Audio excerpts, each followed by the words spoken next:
Inilah channel Uco Stiker Wawancara. Assalamualaikum warahmatullahi wabarakatuh.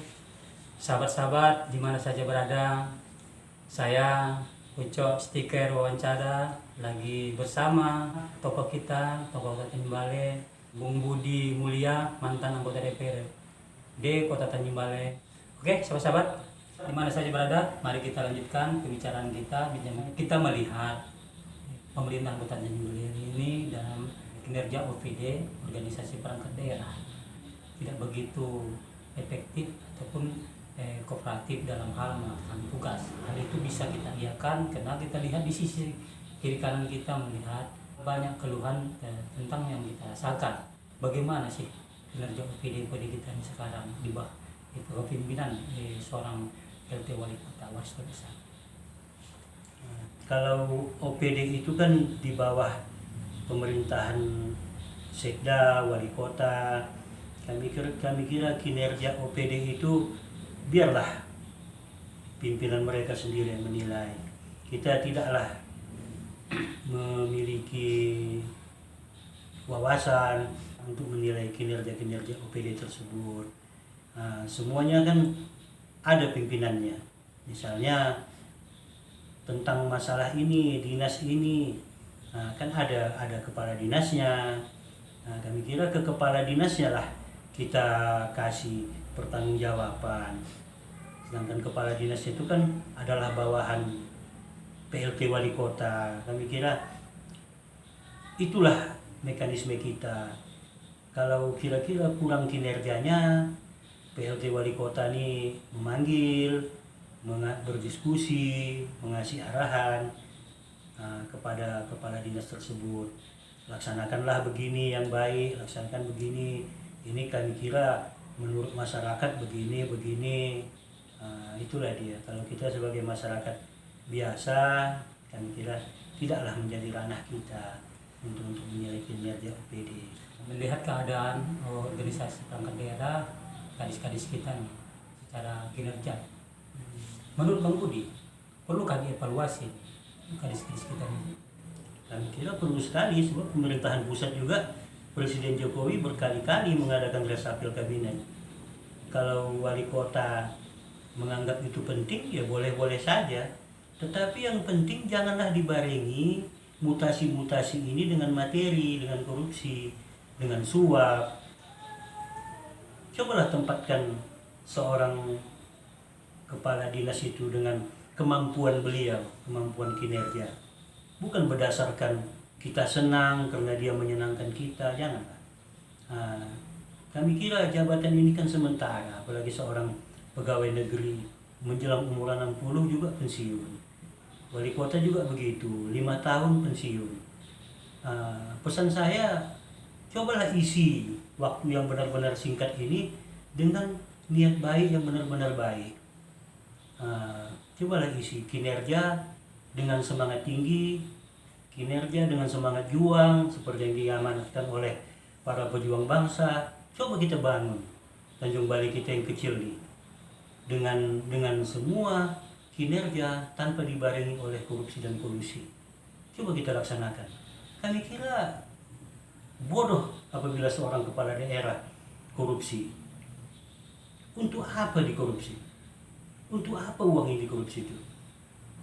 Apakah hidup kita selamanya? Tidak. Kita kan sebentar.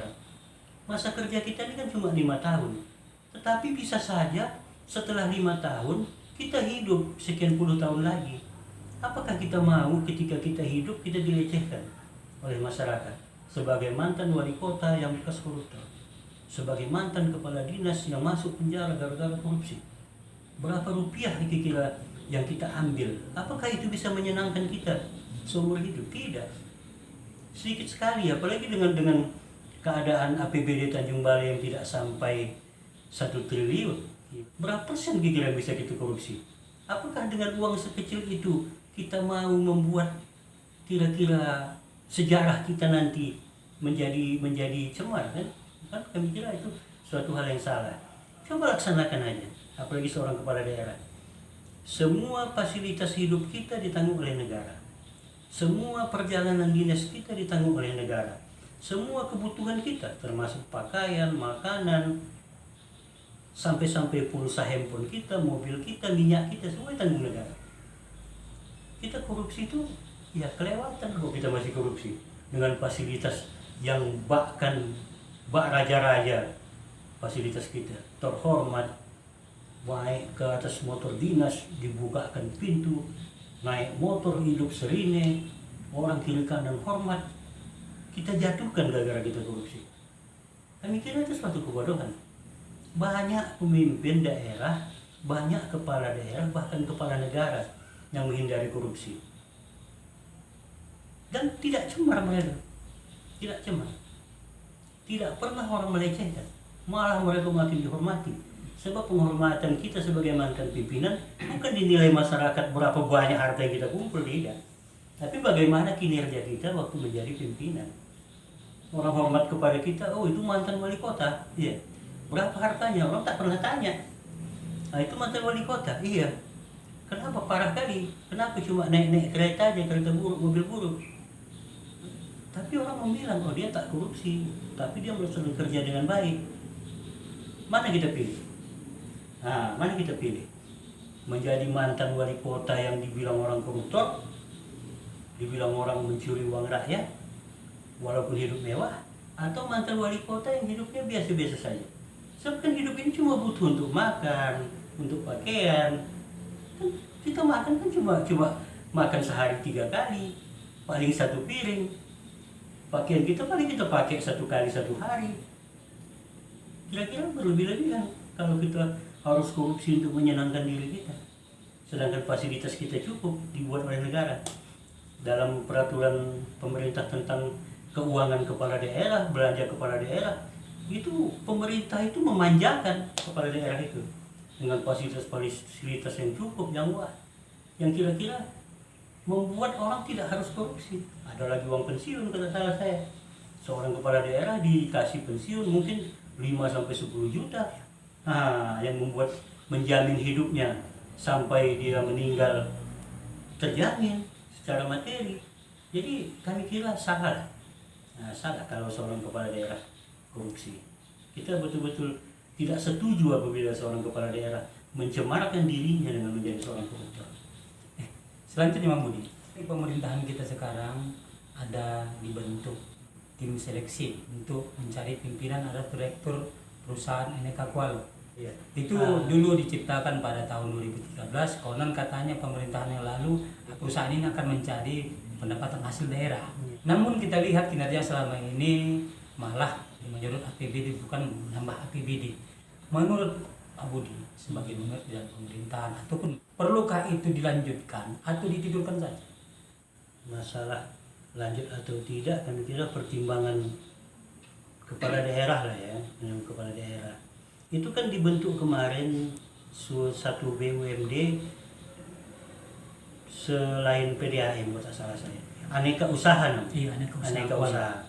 Perhotelan, bisa pasar, bisa tangkahan-tangkahan kapal, semua yang kira-kira bisa mendatangkan PAD dibentuklah. Nah, kami kira kalau mau diteruskan ya teruskan lah, tapi laksanakanlah dengan benar. Yang penting janganlah pula kira-kira terlalu gemuk ini strukturnya ini sehingga besaran nanti biaya daripada hasil. Nah, perlulah diangkat misalnya seorang direktur, udah angkat direktur. Nah, jangan pada macam strukturnya gemuk seperti PDAM itu kan strukturnya gemuk sekali, ratusan.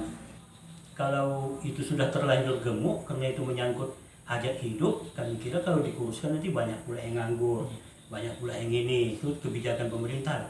Tapi kalau yang mau kita bentuk ini ya janganlah begitu-gitu kali strukturnya.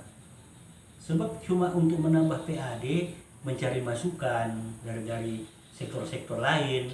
Kami kira itu pasar juga bisa masuk ke situ. Apabila pasar itu dikelola dengan benar, itu menjadi suatu yang memberikan masukan. Janganlah pasar kita tercipta akibat masyarakat yang berkumpul rame-rame, membuat ini berjualan, jadi pasar yang besar, datang pemerintah menggunting PAD. Jangan begitu, tapi pemerintah tuh menciptakan sektor, diciptakannya fasilitasnya, diciptakannya ruangannya, diciptakannya kesempatannya. Jadi masyarakat melaksanakan jual belinya, melaksanakan aktivitasnya, barulah kita kutip retribusinya. Ini kadang-kadang kan bukan imajinasi si pemerintah ini. Masyarakat tuh yang punya imajinasi. Nah, sebagai contoh, pasar di TPO, kan masyarakat yang menciptakannya. Datang pedagang dari Brastagi, datang pedagang dari Siantar berkumpul, datang along-along dari Arjoman, dari apa semua membeli. Terciptalah pasar. Datang pemerintah, kutip. Sedangkan fasilitas tidak diciptakan pemerintah, tidak tersedia tempatnya, tidak diciptakan. Atau contoh-contoh seperti di lapangan dulu, lapangan pasir, masyarakat berimajinasi membuat tempat hiburan, ada becak, ada apa semua. Kami kira itu bukan imajinasi pemerintah, masyarakat yang memiliki imajinasi. Ayo kumpul kita, kumpul ini buat, ada itu masyarakat yang mau jalan-jalan.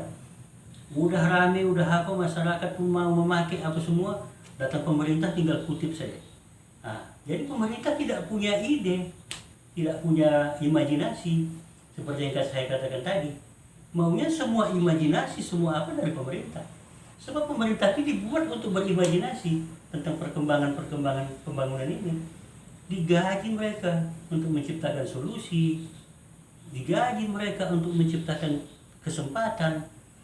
Itu jangan tiba-tiba udah diciptakan, ada orang berjualan rame-rame, tiba-tiba di jalan listrik itu banyak masyarakat berjualan. Nah, udah banyak begitu, laku, ada pembeli, ada penjual, kan pemerintah ngutip. Apakah ada fasilitas yang diciptakan pemerintah? Apakah ada penerangan atau tidak? Nah, pokoknya jangan begitu. Kita minta kepada kepala daerah nih, ya berimajinasilah yang apa?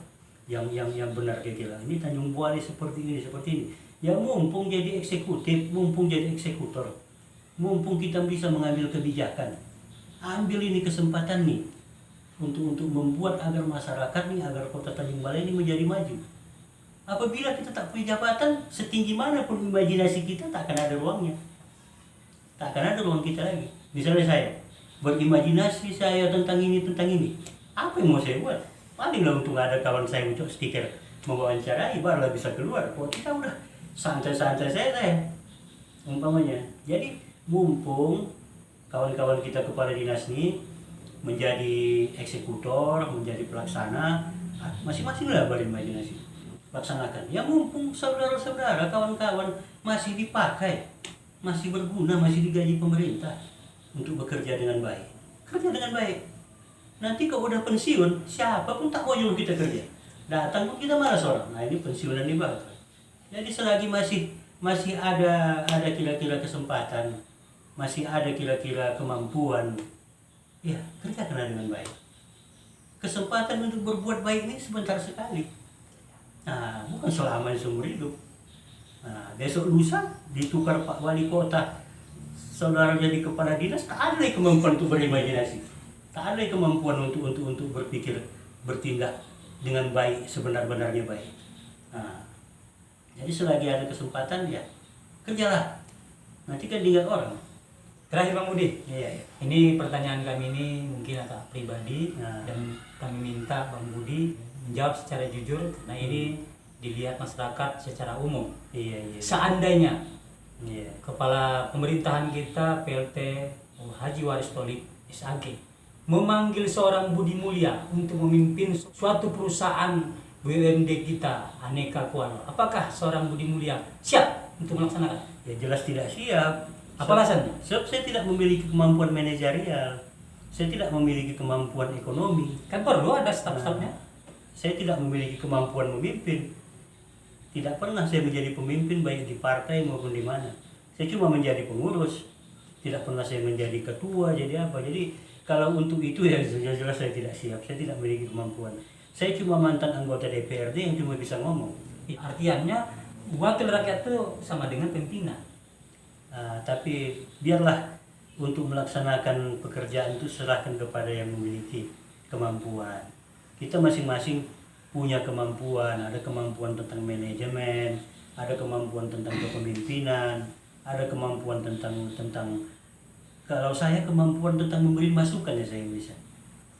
Saya beri masukan, saya kasih begini-begini gambarannya sesuai dengan apa yang saya lihat di tempat lain, sesuai dengan pengalaman saya. Kalau untuk menjadi seorang eksekutor memang tak ada kemampuan saya sebenarnya. Terima kasih Mbak Budi atas waktunya. Semoga apa yang disampaikan Mbak Budi menjadi inovasi dan motivasi buat masyarakat Kota Tanjung Balai, khususnya buat pemerintahan. Hai sahabat-sahabat, jangan lupa tonton selalu channel kita Ucok Stiker Wawancara. Tunggu video selanjutnya bersama tokoh kita Budi Mulya. Tunggu selanjutnya dalam isu-isu yang lainnya. Dan assalamualaikum warahmatullahi wabarakatuh. Waalaikumsalam.